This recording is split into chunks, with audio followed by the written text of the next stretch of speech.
Значит, у меня сегодня злое настроение, потому что я вспомнил сегодня, что полиция горячего ключа не отвечает мне на протяжении 1,5 лет на сообщение о том, что вообще происходит по уголовному делу по поджогу. Последнее, что я знаю, я написал заявление туда и приложил съемки с камер, на которых видно, как люди, соседи, несколько раз ходили к моему дому с лестницей в ночное время. Удалось с одной из камер, которая обгорела в сосульку на расстоянии 6 метров, но удалось снять после нескольких месяцев мучений, удалось снять запись. Это соседи. Видно, из какого дома. Видно, что они предпринимали попытку ночью 1 декабря. Их спугнула собака, которая громко лаяла, с ольховой 6 собака. И соседи вернулись, чтобы не привлекать к себе внимания. А 3 декабря случилось следующее, 22 года, подчеркиваю. Случилось следующее. Вначале приехали люди в соседний дом в 4 ночи, в 4 утра. Отключили электричество, электропитание в моем доме, о чем есть документы из вневедомственной охраны, о том, что они потеряли питание с домом, с оборудованием охраны и в доме. Люди, соседи, дождались, когда 3 декабря разрядятся полностью все аккумуляторы, которые обслуживали пожарную охрану и сигнализацию. И в 8 вечера по Москве осуществили поджог внутри балкона, около балконной двери 2-го этажа. То есть специально выломали решетку. Естественно, залезть нужно было на козырек веранды 1-го этажа и подожгли около двери, которая входит в комнату 2-го этажа. То есть это было специально сделано так, чтобы сгорело заведомо все, и 2-й этаж, и внутри, и снаружи. То есть сгорел весь дом. Невозможно было туда, в это место, которое установил пожарный инспектор, кинуть никаких бутылок с зажигательной смесью с улицы, потому что достаточно далеко было от забора. Забор был высокий. Даже если бы кто-то на камере, они не знали заведомо, что камера разрядится, но если кидать что-то снизу, то решетка не дала бы бутылке проникнуть вот так вот вовнутрь, под дверь балкона 2-го этажа. То есть это было сделано со стороны дома Ольховой 8А. Вот, залезли на козырек, выломали решетку и бросили туда бутылку, чтобы оно все сгорело. Полиция получила записи, получила дополнительные материалы к всем тем заявлениям, которые я делал. Подчеркиваю, что полиция не расследовала проникновение в дом, которое случилось уже после поджога. Дом после поджога, то есть подожгли в 8 вечера 3 декабря 2022 года. Дому дали возможность выгореть. Пожарная машина приехала только одна. Как говорят, писали соседи в чате, в WhatsApp во время пожара. Машина приехала без воды. 2-я машина официально якобы где-то застряла в грязи. Якобы. В документах, которые дала пожарная охрана, полная ложь о том, что они локализовали пожар в течение там чуть ли не 15-20 минут. Это все ложь. Пожар не был локализован, дали возможность всему сгореть. Пожарная машина не захотела подъезжать со стороны леса тушить, не захотели они рукава растянуть так, чтобы как раз со стороны леса же и поджигали. То есть, дали возможность просто всему сгореть. Это не случайность.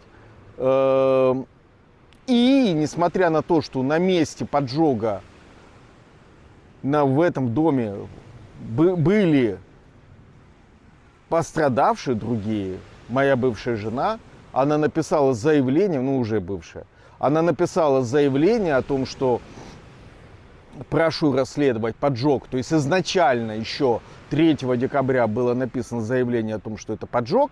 Полиция не опечатала место поджога.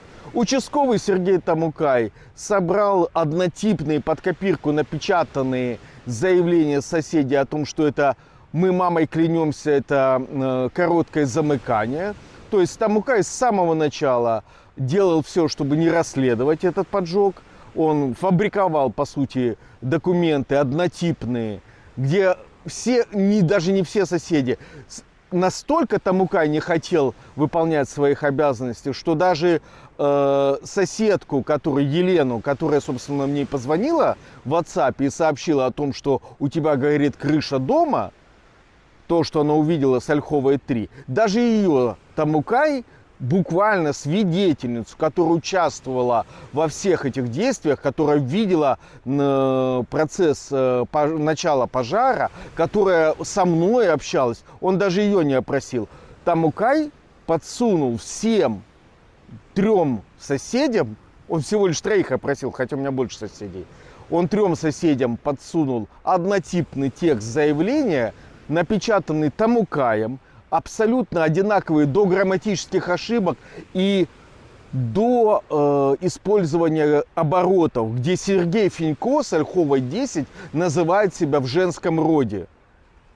Серега, мы что-то о тебе не знаем? Почему ты себя в женском роде называл? И все соседи подписали так лихо, все это им показалось как бы достаточно для них. Вот такое вот заявление, показания в кавычках собрал Тамукай, участковый. Он все подводил под короткое замыкание. И в этом случае я должен сказать огромное спасибо пожарному инспектору, который через сутки, не в воскресенье 4 декабря, но утром 5 декабря он появился на месте поджога. Он со мной созванивался, мы с ним разговаривали, где проводка была, где проводка не была. То есть проводки на 2 и на 3 этаже не было. В принципе, там нечему было замыкать. И там не могло случиться короткого замыкания. Обитаемым был только 1 этаж. И инспектор подготовил свои заключения в середине декабря. Полиция не уведомила ни меня, ни жену, никого о том, что они возбуждают уголовное дело. Полиция слала документы на несуществующий адрес в горячем ключе, которого не существует. И только через прокуратуру горячего ключа уже в январе 23 года я узнаю о том, что возбуждено уголовное дело. Полиция, по сути, месяц скрывала факт возбуждения уголовного дела. Тамукай со мной общался после пожара. Он попросил от меня предоставить сведения по перечню имущества, которое пострадало. Но я не знал на тот момент, поскольку не было адвоката, я не знал на тот момент, что Тамукай на самом деле делает все, чтобы ничего не расследовать. И только когда нам удалось собрать деньги на адвоката с помощью донатов, спасибо вам огромное за это, мы выяснили, приехал юрист, ознакомился с материалами дела и выяснил, что Сергей Казбекович Тамукай, как и участковый, кажется, Карташов его фамилия, я, честно говоря, не помню, они не придали никакого значения тому, что электричество отключили 4 ночи 3 декабря. То есть, по сути, преступление заранее готовилось. Кто приезжал на место, кто приезжал к соседям в это время, потому что видно, что машина туда приезжала. Почему люди ночью ездят как раз перед тем, как пропало электричество. То есть никому нет дела на самом деле, кто поджег. Я понимаю, что сейчас в России можно убить человека, пойти на войну и не понести никакой ответственности. Но я говорю о декабре 22 года. Это все, этот поджог был подготовлен совместно с соседями и сотрудниками полиции. Иначе я не могу объяснить бездействие Тамукая и следователя, которые не обращают внимания ни на какие документы, не обратили внимания следователю уголовный розыск горячего ключа на то, что После уже поджога кто-то проник в дом и лазил по дому. То есть было еще второй эпизод противоправной деятельности. Приехала на место по вызову, то есть соседи подсказали, что кто-то лазит по дому, полиция приехала и сказала, ну, мы никого не нашли. Они второй раз, это было тоже в декабре, по-моему, 9 декабря 22 года, кто-то проник в дом, лазил, открыли окна еще оставшиеся, там одно окно осталось открыто, открыли это окно, видимо, для того, чтобы еще и размародерить сгоревший дом. И эта полиция ничего не делала, не обследовала место преступления, хотя было заявление о том, что кто-то проник в дом. Полиция горячего ключа делала все, чтобы вообще ничего в этом доме не найти. Никаких следов ни от поджигателей, никаких следов от потенциальных мародеров. И, соответственно, последнее, что я получил, это 1 мая 23 года за подписью некой женщины по фамилии Плис, Олеся, кажется, один из начальников отдела МВД по горячему ключу, о том, что мы получили все материалы и будем расследовать. Вот что значит слова сотрудников полиции. Ничего. Я знаю точно, что Тамукай находился в дружественных отношениях с соседями, с некоторыми. С некоторыми он был многолетней дружбой связан. С некоторыми он был связан отношениями как с бывшими коллегами. Я сознательно не называю фамилии, потому что все мои соседи и жители горячего ключа могут 2 + 2 сложить и прекрасно понять, о ком я говорю, на каких соседей я вот указываю пальцем. И Заур Сизо, прокурор горячего ключа, прекрасно знает и о ком я говорю, потому что в своих заявлениях я прямо указываю, с кем в сговоре, по моему мнению, действовал Тамукай. Но заметьте, что, насколько я знаю, по состоянию на 28 октября 2024 года, то до сих пор, до этого момента, Тамукай все еще сотрудник полиции. Хотя мне непонятно, как это может быть, если человек просто фабриковал материалы уголовного дела. Вот этот вот сотрудник полиции. Ну, видимо, он в теплых отношениях не только с моими соседями, но еще с кем-то. Может быть, потому что он адыгеец, поэтому ему СИЗО разрешает не расследовать уголовное дело. Извините, у меня других версий нет. Почему так происходит, что даже почти 2 года уголовное дело не расследуется? Почему при очевидных обстоятельствах, когда участковый делал все, чтобы замести следы под ковер, фигурально выражаясь, этот человек до сих пор сотрудник полиции? Ну, наверное, какое-то адыгейское братство. Я не вижу других оснований, почему это все до сих пор... Почему сотрудники полиции 1,5 года меня, как одного из признанных потерпевших по уголовному делу, не информируют, что происходит в рамках этого уголовного дела. Мне это непонятно. Это явно, очевидно, подготовленное мероприятие. Раз 1 декабря был поджог, попытка поджога, люди ходили ночью с лестницы, 3 человека. Потом они 3 декабря осуществили свой замысел. Эти же люди, я предполагаю, 9 декабря залезли в дом, чтобы еще что-то украсть и скрыть свои следы, возможно, которые они оставили. Потом еще, кстати говоря, что еще полиция не расследует горячего ключа? Это уже, кстати, возможно, полиция горячего ключа не расследует факт того, что 15 декабря я узнал о том, что возбуждено уголовное дело, и опубликовал об этом информацию в своих соцсетях. А 16 января, я оговорился, 16 января 23 года, то есть почти через месяц после возбуждения уголовного дела, оно было возбуждено 22 декабря 2022 года, через почти месяц я узнаю о том, что дело возбуждено, публикую об этом информацию в соцсетях, а на следующий день кто-то перевыпускает мою сим-карту в салоне МТС и от моего лица проникает в мои социальные сети и начинает рассылать мошеннические сообщения о том, что вот, я Андрей, я пострадал, дайте мне денег. Я знаю как минимум 2 человек, которые подумали, что это я, прислали деньги. Я передал в полицию, поскольку эти люди потом ко мне обратились, когда я выяснил, что мошенники от моего лица действуют. Я передал в полицию номера счетов, куда переводились деньги, то есть номера счетов мошенников. Я передал в полицию реквизиты тех людей, которые переводили деньги, то есть пострадавших. И несмотря на то, что у полиции есть информация, кто получатель денег, то есть кто мошенник, кто пострадавший, я заявитель, Тамукай, все тот же Тамукай пишет мне отказной о том, что ну, сим-карту у тебя украли в Испании, и мы ни при чем. Хотя я ему прямо в своих заявлениях, я написал по этому поводу заявление, я прямо в своих заявлениях написал о том, что у меня сим-карта на месте. То есть понимаете, насколько Тамукай заинтересован в том, чтобы ничего не делать. Я ему пишу, что сим-карта у меня, она, правда, сейчас, конечно, не работает, потому что я не пользовался ей почти 2 года.